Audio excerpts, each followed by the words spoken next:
Hello, good morning. So, as you can see, kagigising ko pa lang. And yesterday is my baby's birthday. Yung aso ko, birthday niya kahapon, si Shinju. So, may event kasi kami sa school because I'm a private school teacher. Hindi ako nakapag-prepare ng cake niya. Hindi ako nakagawa ng cake niya for his birthday. So, today, it's October 29. Ngayon pa lang ako mag-prepare at gagawa ng cake niya.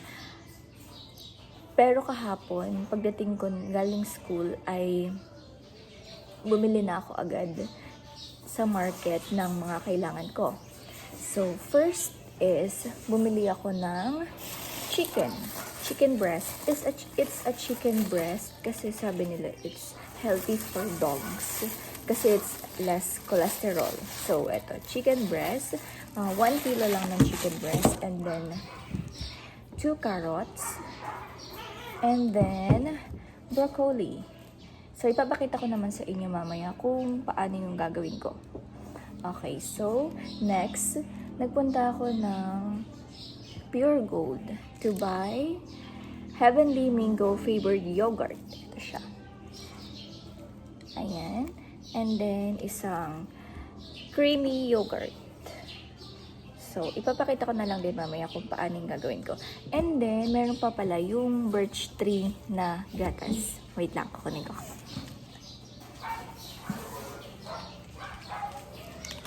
Eto. So, ayan. So, ito lang naman yung pinamili ko lahat. Very kukunti lang naman sila. Ayan lang. Ipapakita ko na lang mamaya kung paano yung gagawin ko.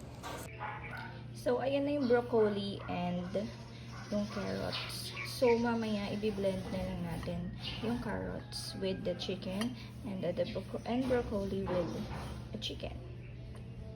Pag-mixin natin yung dalawa na yan, chicken and broccoli, chicken and carrots. Ayan, so, na-blender na ang ating carrots with chicken, broccoli, and chicken. Ngayon, ilalagay na natin siya dito. Nilagyan ko to ng oil.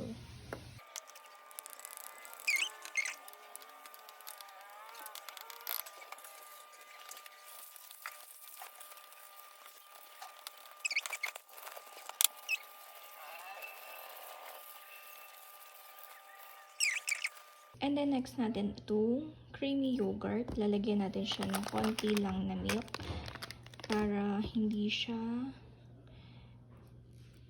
malusaw agad. Para maging ano siya, matibay.